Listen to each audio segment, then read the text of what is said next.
오늘을 종료주일이라고 하고 오늘부터 한 주간을 고난주간이라고 합니다. 종료주일이라고 하는 이유는 예수님께서 고난주간을 맞이해서 십자가를 지시기 위해서 예루살렘으로 입성하게 되어지는데 그때 예루살렘 입성할 때 주변 사람들이 종려나무 가지를 흔들고 호산나 호산나 이렇게 외쳤기 때문에 종료주일 이렇게 말하죠. 그러니까 종려란 말은 나무란 뜻입니다. 종려나무란 뜻이죠. 9절과 10절에 보면 그렇게 나와 있지 않습니까? 찬송하리로다 주의 이름으로 오시는 이여 호산나. 우리의 찬양을 받기에 합당하신 주님, 그런 뜻 아닙니까? 우리를 구원하신 그 주님을 찬양합니다. 우리의 찬양을 받기에 합당하신 그 주님을 찬양합니다. 호산나 호산나 외치면서 구원자 되신 예수님을 맞이했다. 그런 의미에서 우리가 종료주일, 고난주간 이렇게 이야기합니다. 자, 성경에는 예수님께서 예루살렘에 입성하시고 십자가를 지시고 돌아가실 때까지 한 주간의 행적들을 자세하게 사복음서에 기록해 놓았는데요. 오늘 우리가 그중에 몇 가지를 살펴보고 나머지는 새벽 기도 때 하나하나 그 사건들을 살펴보려고 합니다. 중요한 것은 왜 그렇게 합니까? 한 가지 사건들을 살펴보면서 그 사건 속에 담겨있는 영적 의미를 찾고 교훈들을 참고 우리가 다짐하며 고백하며 결단하는 시간을 갖기를 원하기 때문입니다. 먼저 1절부터 10절에 나와 있는 예루살렘 입성하실 때 나귀 새끼를 제공한 그 사건을 묵상해 보기를 원합니다. 이 고난주간에 일어난 첫 번째 사건이 뭐냐면 예루살렘 입성이죠. 나귀를 타고 예루살렘 입성하시는데 그 사건을 오늘 본문이 기록해 놓고 있습니다. 그런데 예수님은 나귀를 타시기 위해서 나귀가 준비되어 있는 것이 아니니까 제자들을 벳박의 맞은편 베다니로 보냅니다. 마을 어귀에 가면 메인 나귀가 있을 텐데 그것을 가지고 와라 이렇게 말씀하십니다. 자, 그런데 자기 것이 아니지 않습니까? 정말로 갔더니 메인 나귀가 있는 거예요. 그것을 풀어서 가지고 오려고 했더니 주인이 눈먼 봉사도 아니고 가만히 있을 리 없죠. 왜 남의 것을 가지고 가느냐라고 묻자 주님께서 쓰시려고 한다라고 했더니 즉시 보내는 겁니다. 그런데 그렇게 즉시 보냈던 그 나귀 주인이 누구인지 성경은 언급해 놓고 있지 않습니다. 단지 주님이 쓰시겠다 이 말 한마디에 선뜻 내어준 것으로 보아서 예수님이 어떤 분인지 아셨을 거고 믿음이 있는 사람이고 예수님의 어떤 구속의 사건들을 이해했던 사람이라 이렇게 이해할 수 있습니다. 이 나귀 주인은 고이 길러가지고 한 번도 타보지 않았다고, 한 번도 부려보지 않았다고, 한 번도 짐을 실어보지 않은 그런 나귀를 주님께 선뜻 제공을 합니다. 이 사건을 통해서 우리가 얻는 교훈 하나는 이겁니다. 주님께서 쓰시겠다고 하실 때, 주님께서 우리에게 뭔가 헌신과 희생과 충성을 요구하실 때 이런저런 핑계대고 합리하지 말고 변명하지 말고 기꺼이 내어드리는 헌신의 주인공이 되어야 된다. 이것을 우리에게 교훈해 주고 있지 않습니까? 베다니 마을의 이 주인은, 나귀 새끼의 주인은 주님께서 쓰시겠다고 하자 즉시로 이런저런 변명 핑계 대지 않고, 개의치 않고, 또 다른 문제, 그거 내 거 아닙니까? 소유권 주장하지 않고요. 다른 문제 주장하지 않고 바로 주 앞에 이것들을 내어드립니다. 3절 보십시오. 만일 누가 무슨 말을 하거든 주가 쓰시겠다 하라. 그리하면 즉시 보내리라. 이 말씀처럼 즉시 내어드립니다. 그렇다면 오늘 우리는 어떻습니까? 오늘 주님을 위해서 무엇을 드렸습니까? 무엇을 헌신합니까? 주님은 우리를 위해서 목숨까지 내어놓으셨다고 말합니다. 기독교는 입만 열면 십자가 이야기합니다. 십자가의 사건을 생각할 때 가장 중요한 것은 예수님께서 나를 위해서 십자가에 피 흘려 돌아가셨다는 사실이죠. 그러니까 우리 주님이 우리를 하나님의 자녀 삼으시고 주의 제자 삼기 위해서 아무것도 안 한 것이 아니라 당신의 생명과 맞바꾸신 겁니다. 그 엄청난 일들을 하셨는데 그 사랑에 빚진 자 주님의 자녀라며요. 주님의 제자라며요. 그러면 우리가 그 주를 위해서 뭔가를 드렸냐? 무엇을 드렸느냐? 얼마나 가치 있는 것? 얼마나 귀한 것, 얼마나 소중한 것, 내가 내놓으면 아까운 것, 그것을 얼마나 나에게 생명까지 내어놓으신 이 세상에서 생명보다 더 귀한 것 있습니까? 더 가치 있는 것 있습니까? 아무리 돈이 좋아도, 아무리 물질이 좋아도, 아무리 부와 명예가 권세를 좋아도 생명만큼은 못합니다. 다 생명을 위한 거 아니겠습니까? 그것을 기꺼이 내어놓으신 주님이라고 한다면 우리는 얼마나 주가 쓰시겠다고 할 때 내 주머니에 있는 것, 내 손에 꽉 쥔 것, 가장 귀한 것, 그것을 주 앞에 내어드릴 수 있느냐? 얼마나 내어드렸느냐? 이것을 묻는 거예요. 이것을 묻는 거예요. 정말 고마운 사람에게는 내어드릴 때 아까운 것이 없습니다.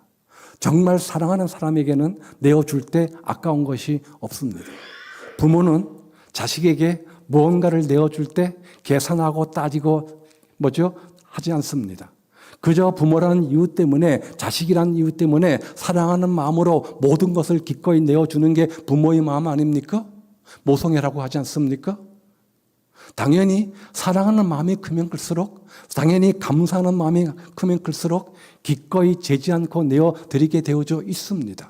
반대로 주님께서 나를 위해서 십자가에 죽으셨다, 내가 죄사함 받고 영생을 얻었다, 그 사실이 믿고 깨달아지지 않는 사람에게 주를 위해서 헌신하라, 희생하라, 충성하라 하면 믿어지지가 않는데, 깨달아지지가 않는데, 그 사랑이 느껴지지 않는데 내어드린 헌신이 얼마나 아깝겠어요? 얼마나 힘들겠어요? 얼마나 어렵겠어요? 억지로 인색함으로 생색함으로 내어드릴 수밖에 없는 것 아닙니까? 감사의 마음이 없는데, 진정한 마음이 없는데 내어드리려고 하니까 참 힘든 것 아니겠습니까?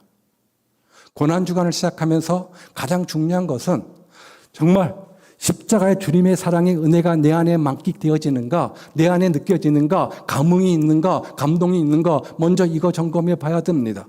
이거 없으면 그 뒤에 모든 행위들이 아무런 의미가 없는 겁니다. 그러면 어떻게 하면 우리도 나귀처럼 주님께 쓰임받는 그런 인생 될 수 있습니까?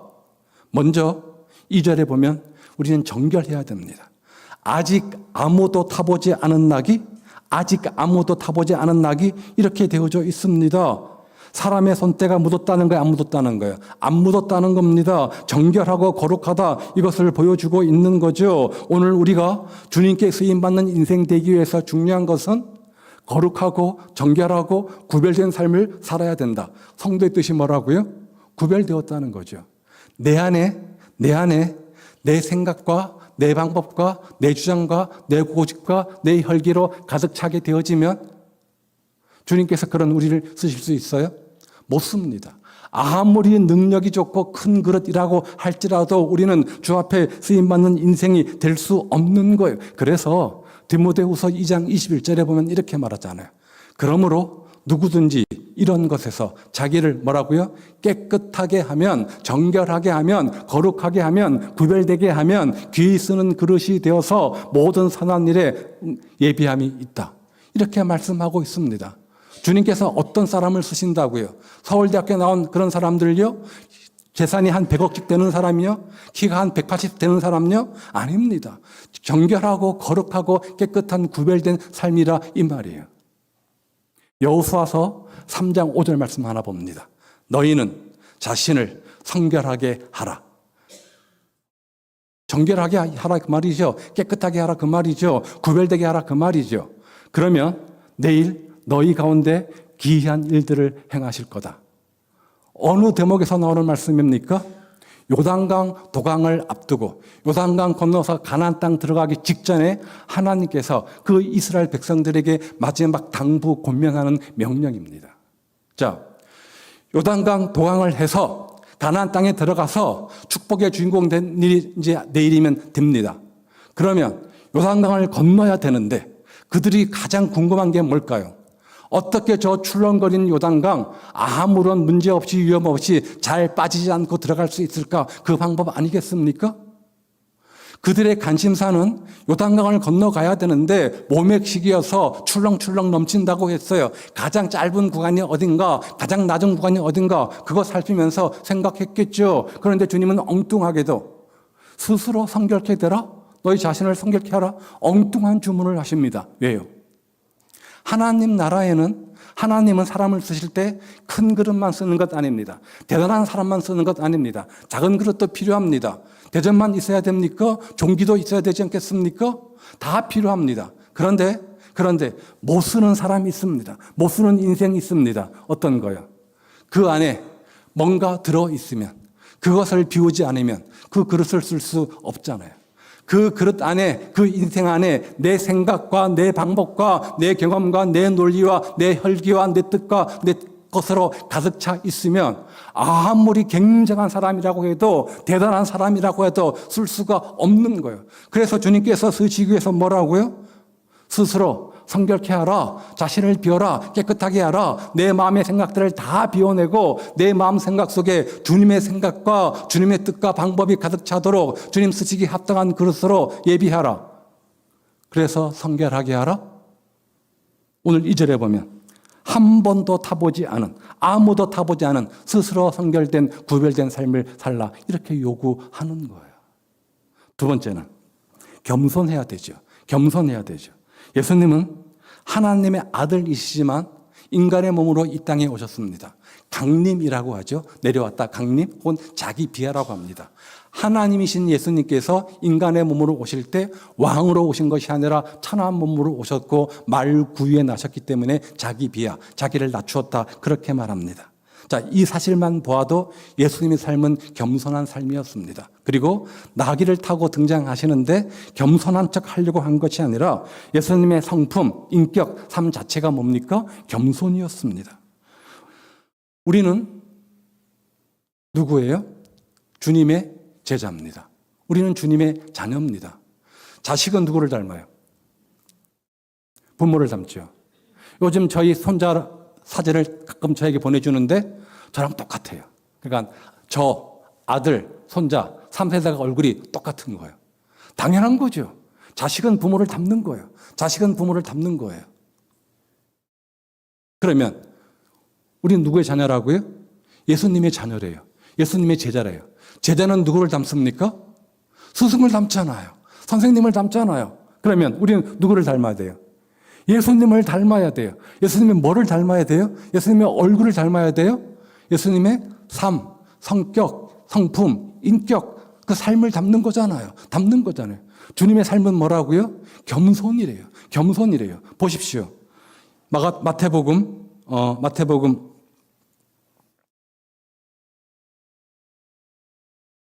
겸손은 겸손입니다. 그래서 우리가 주님을 닮아가야 되는데 정말 우리가 주님의 성품을 닮아가는 제자인 우리가, 자녀인 우리가 잘 안 되는 부분이 있어요. 뭐냐? 겸손입니다. 겸손한 마음입니다. 왜요?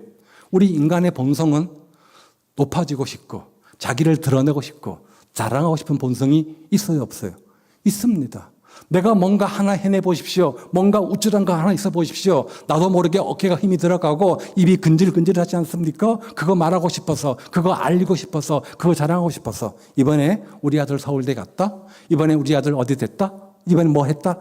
근질근질합니다. 인간의 본성은 자기 자랑입니다. 자기를 높이는 겁니다. 그런데 주님은 그렇게 하지 말고 자기를 낮춰라, 겸손하라 라고 하니까 우리 본성과 주님의 말씀과 대치가 되니까 잘 안 되는 거예요. 잘 안 되는 거예요. 그러나 그럼에도 불구하고 우리가 이 시대 주님의 자녀로 쓰임받는 비결은 주님의 성품을 담는 겁니다. 그 중에 하나가 뭐냐? 겸손이잖아요. 겸손이잖아요. 정말로 우리는 겸손해야 됩니다. 겸손해야 됩니다. 하나님 앞에서 겸손할 뿐만 아니라 사람들 앞에서도 겸손해야 됩니다. 겸손해야 됩니다. 말뿐만 아니라 행동, 삶, 자세, 태도, 말투까지 모든 것들이 겸손해야 됩니다. 왜? 주님은 겸손한 자를 쓰시니까. 겸손한 자를 높이시니까. 보십시오. 겸손의 보응, 겸손의 결과가 뭡니까? 재물이래요. 영광이래요. 생명이래요. 겸손은 존귀의 길잡이 앞잡이래요. 존귀한 사람이 되고 싶으면 겸손하라, 이 말 아닙니까? 또 넘겨보십시오. 넘겨보십시오. 겸손하면 영예를 얻으리라. 영광스러운 명예. 영광스러운 명예가 영예입니다. 영광스러운 명예. 부와 명예와 권세를 누구에게 주신다고요? 겸손한 자에게 주신다? 겸손하라. 그러면요, 때가 되면 높이신다. 인정받고 대접받고 싶고 그런 삶을 살고 싶으면 먼저 겸손하라, 낮아지는 자가 되라. 나귀는요, 겸손한 동물입니까? 교만한 동물입니까? 겸손한 동물 아닙니까? 우리는 겸손한 동물인 나귀처럼 겸손한 삶을 살 때 쓰임받는 인생이 된다, 그 말이에요. 우리는 어때요? 여러분 어때요? 겸손한 삶입니까? 세 번째는 섬겨야 됩니다. 나귀 역할이 뭐죠? 짐을 실는 거죠. 사람을 태우거나 무거운 짐을 싣습니다. 그리고 그것을 불평 한번 하지 않고 당연한 자기 역할로 여깁니다. 당연한 자기 역할로 여깁니다. 그런 나귀에게 무슨 영광이 있습니까? 무슨 명예가 있습니까? 그리고 그 나귀가 또 다른 짐승들 위해 군림하는 그런 동물입니까? 아니지 않습니까? 희생하고 섬기는 짐승에 불과합니다. 나귀의 특징은 겸손입니다. 나귀의 특징은 섬깁니다. 희생입니다. 그런데 주님도 그런 삶을 사셨다, 그 말이에요. 마태복음 20장 28절 보십시오. 시작.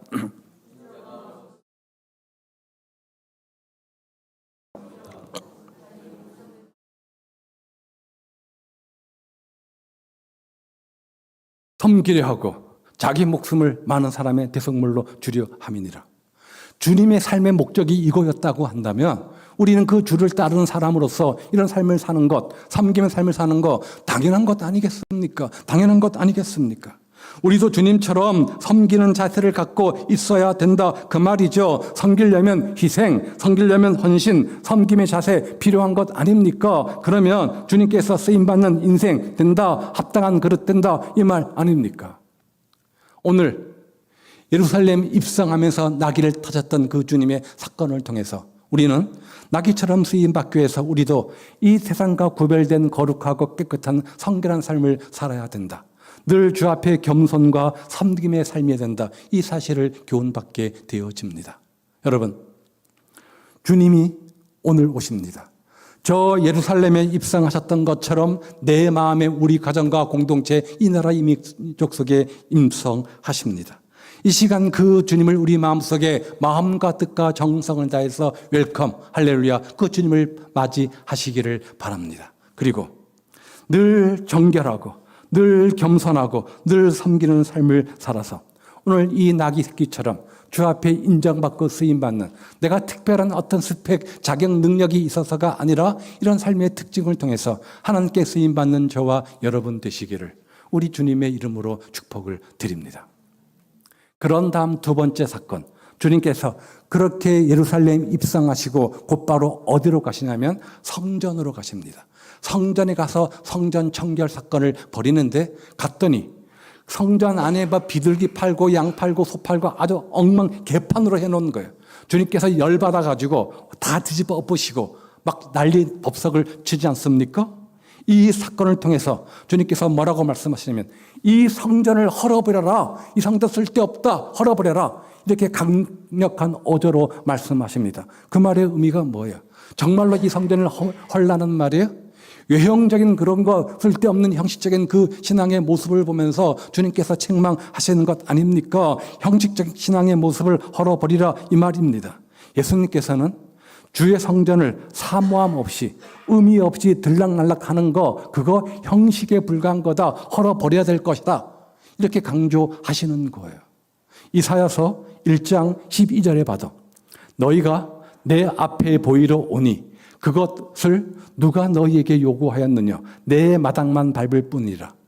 주일이면 거룩한 모습으로 멋있는 옷 입고 주 앞에 나와서 경건한 모습으로 예배를 드린다고 해도 그 마음 중심에 선한 동기가 없다면 그것은 외형적이고 형식적이고 표현처럼 마당만 밟고 가는 것이다. 쓸데없는 것이다. 이렇게 이야기하고 있는 거예요. 예수님께서 가장 싫어하는 것이 뭐라는 거예요? 형식적 신앙생활의 모습이라는 거예요. 주를 믿는다고 고백은 하고 주여 주여 하고 하는데 형식적인 신앙생활, 예배의 감격도 없고 뜨거운 헌신도 없고 열심도 없고 몸이 건조한 신앙생활 하는, 신약시대의 표현으로는 피리를 불어도 춤추지 않고 가슴을 쳐도 애곡하고 통곡하지 않는 몸이 건조한 그런 신앙생활을 가장 미워하시고 싫어하신다, 그 말이에요. 당시에 예수님의 가장 많은 질타를 받았던 대상이 누구예요? 바리새인입니다. 바리새인의 신앙적 열심이 우리보다 덜해서요? 그들의 헌신과 충성이 우리보다 덜해서요? 우리랑 게임도 안 됩니다. 더 큰 열심, 더 큰 헌신, 더 큰 충성들이 있었습니다. 그런데 주님은 그 외형을 본 것이 아니라 그 내면을 본 거잖아요. 왜 그들이 그렇게 한 겁니까? 율법에 의해서 형식적으로 체면 때문에 한 거잖아요. 주님은 그것을 싫어하셨다 그 말이에요.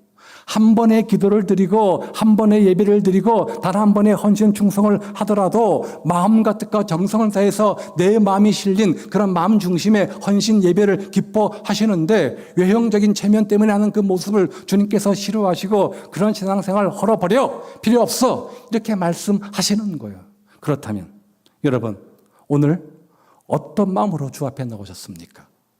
매 주일이 되면 거룩한 모습으로 주 앞에 서서 예배자가 되는데 정말 마음과 뜻과 정성을 다하는 신령한 중심의 예배를 드리고 있습니까? 내가 이 자리에 앉아 있기만 하지만 내 마음은 엉뚱한 곳에 있고 한 귀로 듣고 한 귀로 흘려버리고 아무런 의미 없는 한 시간이라고 한다면 마당만 밟고 가는 그야말로 때우는 거예요.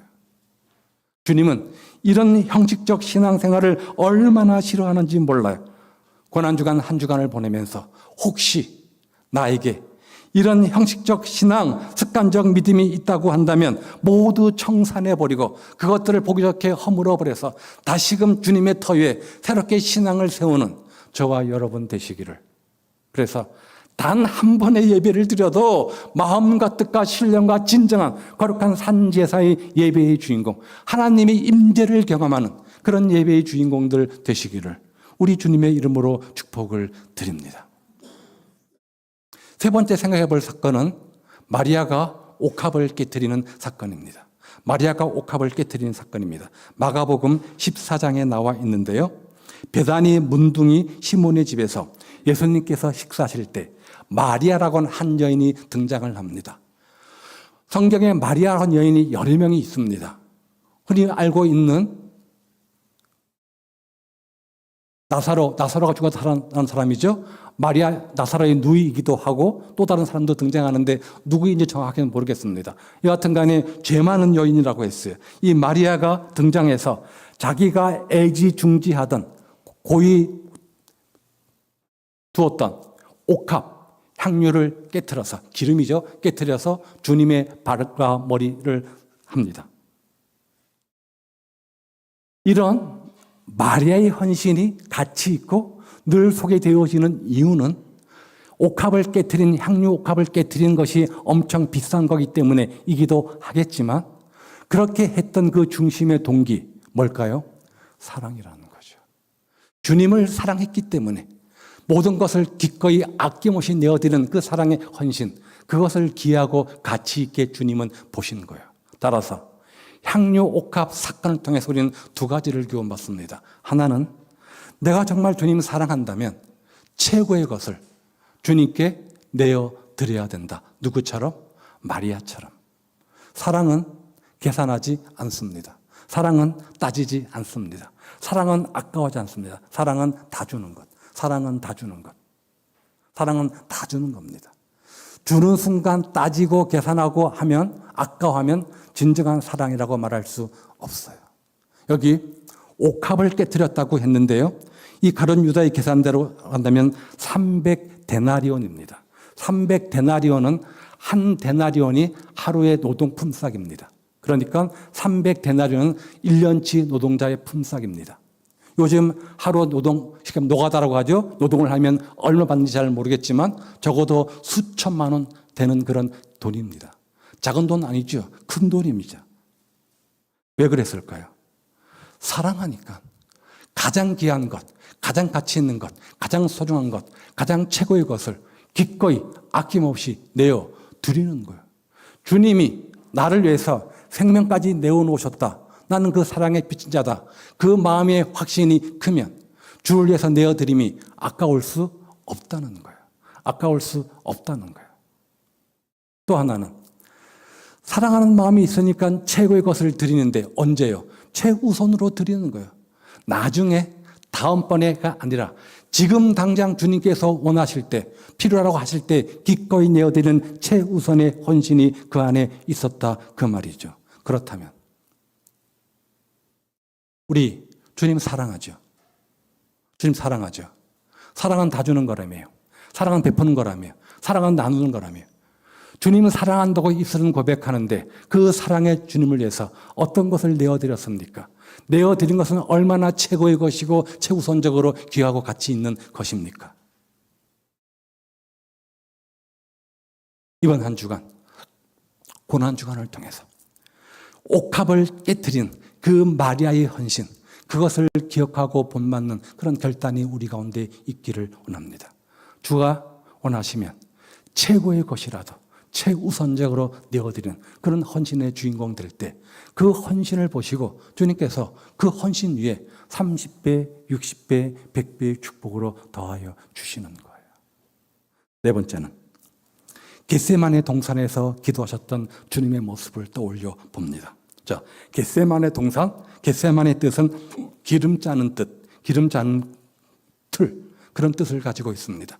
겟세마네 동산에서 기도하시고 십자가를 지시죠. 그러니까 십자가를 지시기 위해서는 겟세마네 동산의 기도가 전제 필요했던 겁니다. 어떻게 기도하셨냐면 누가복음에 보니까 예수님께서 힘쓰고 애써 더욱 간절히, 똑같은 말 아니에요? 똑같은 의미 아니에요? 힘썼다, 애썼다, 더욱 간절히, 똑같은 말입니다. 땀방울이 핏방울 되기까지 여러분 기도는 노동입니다. 정신적 노동입니다. 간절히 기도하면요 모든 힘, 모든 에너지가 다 빠져나가지고 녹진해집니다. 번아웃이 됩니다. 기도는 영적 싸움이기 때문에 굉장히 힘든 겁니다. 그러니까 주님께서 기도하셨는데 땀방울이 핏방울 됐다. 정말 그렇게 했는지 모르겠지만 간절한 기도였음을 상징적으로 보여주는 거죠. 애써, 더욱, 힘썼다, 간절히, 똑같은 말 아닙니까? 강조법 아닙니까? 예. 뭘 위해서 기도했을까요? 나의 원대로 마옵시고 아버지의 원대로 되옵소서. 주님 아버지의 원이, 하나님 아버지 뜻이 뭐예요? 십자가를 지는 거잖아요. 십자가를 지는 게 너무나 힘든 일이니까 근심 고민했다고 했어요. 슬퍼하셨다고 했어요. 그것들을 감수하기 위해서 기도가 필요했던 거예요. 기도를 통해서 하나님의 힘을 공급받기 원했던 거예요. 우리의 기도는 굉장히 자의적입니다. 그저 나, 우리 가정, 그저 나, 우리 가정, 우리 자녀, 여기에 한계치가 있을 때가 얼마나 많은지 몰라요. 우리 주님은 이타적 기도였습니다. 주님, 저가 아니라 아버지 하나님, 이 민족, 저 모든 사람들을 구원하기 위해서 십자가를 지시기 위해서 그런 기도였다 그 말이죠. 그 기도를 간절히 애써 더욱 기도했다.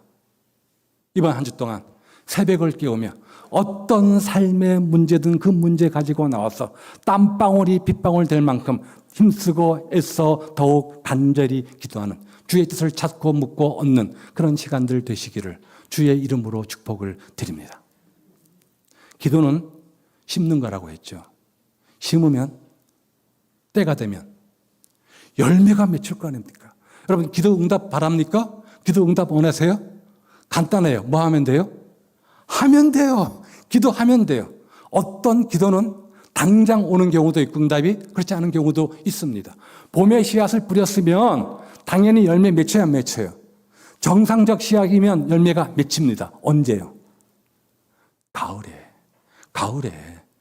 봄에 씨앗을 뿌려서 봄에 맺는 건 없잖아요. 봄에 씨앗을 뿌리면 여름을 견뎌내고 가을에 풍성한 열매를 얻게 되어집니다. 기도의 씨앗을 뿌리십시오. 심으십시오. 때가 되면 거둔다.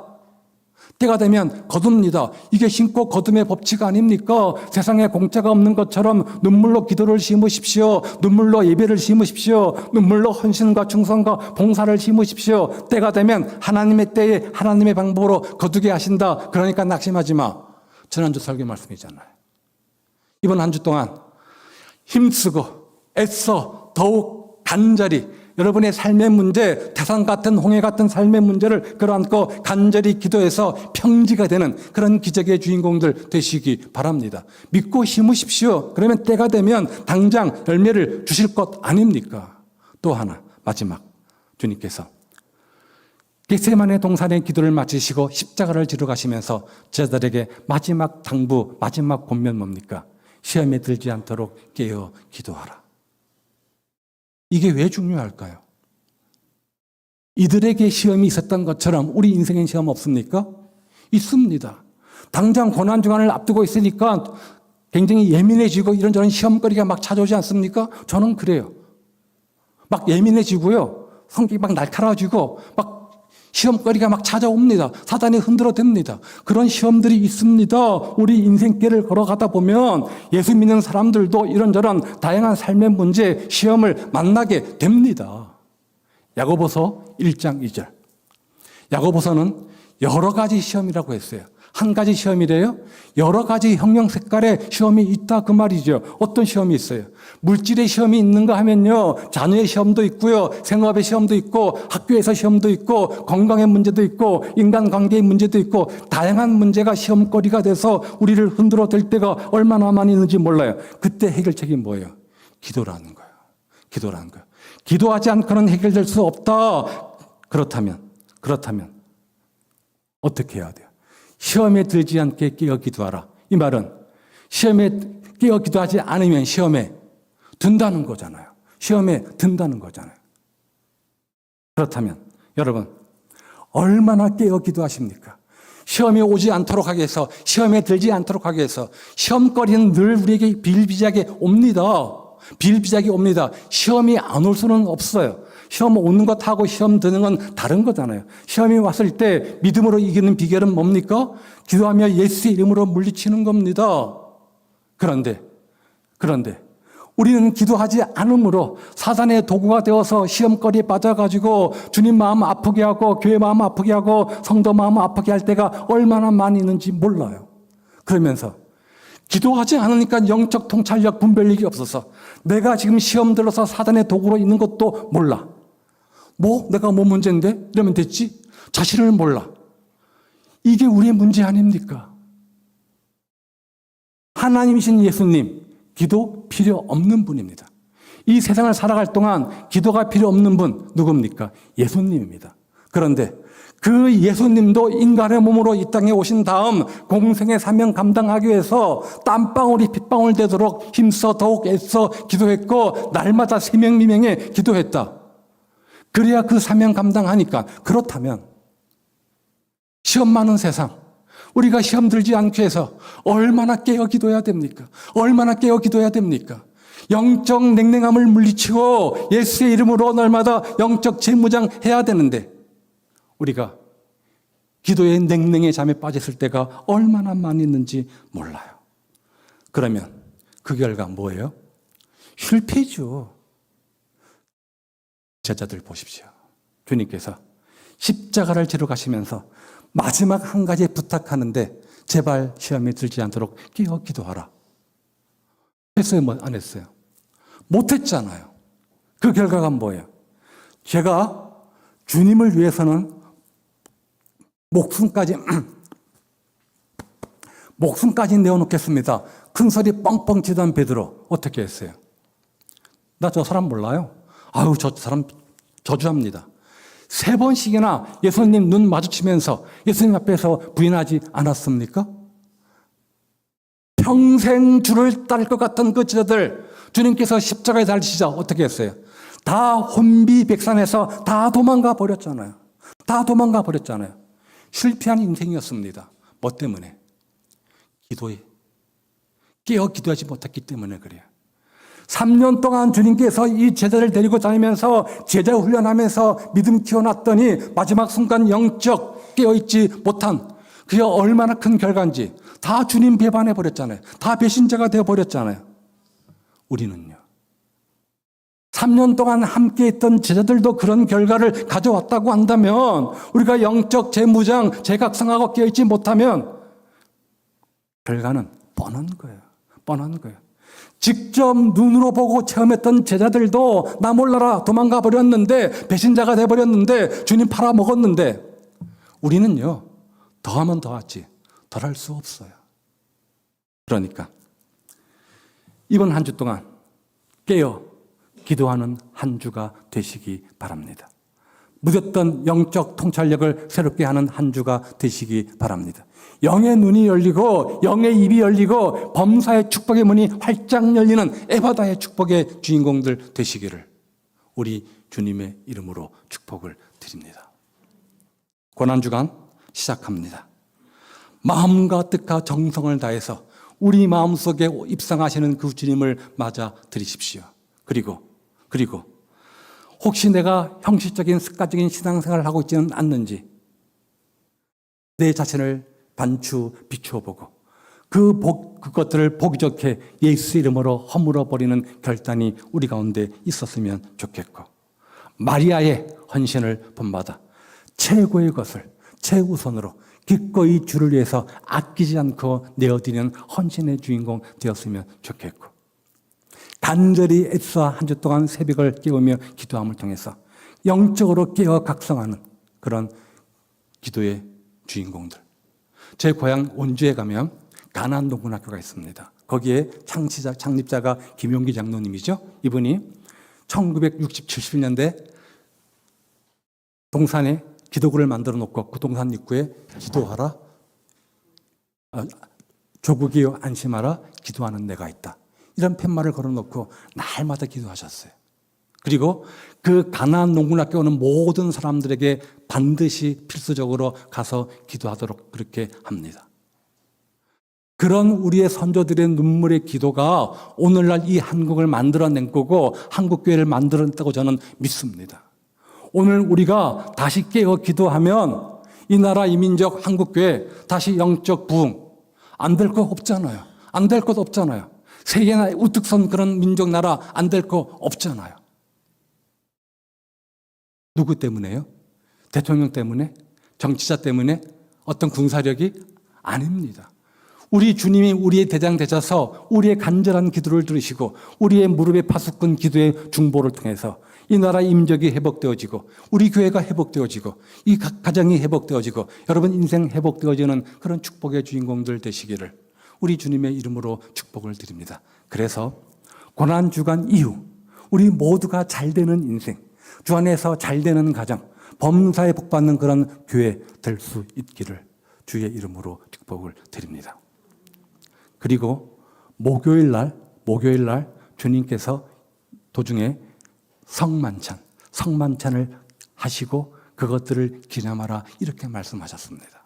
오늘 하지는 않았지만 성만찬을 이 중에 하신 겁니다. 겟세마네 동산에 기도하러 가시기 전에 성만찬을 거행하시고 겟세마네 동산에 올라가셨던 거죠. 그것을 기념하기 위해서 오늘 우리가 성찬식을 거행하는 겁니다. 자, 찬송가 229장 1절부터 3절까지 부르고 우리가 성찬식을 거행하도록 합니다.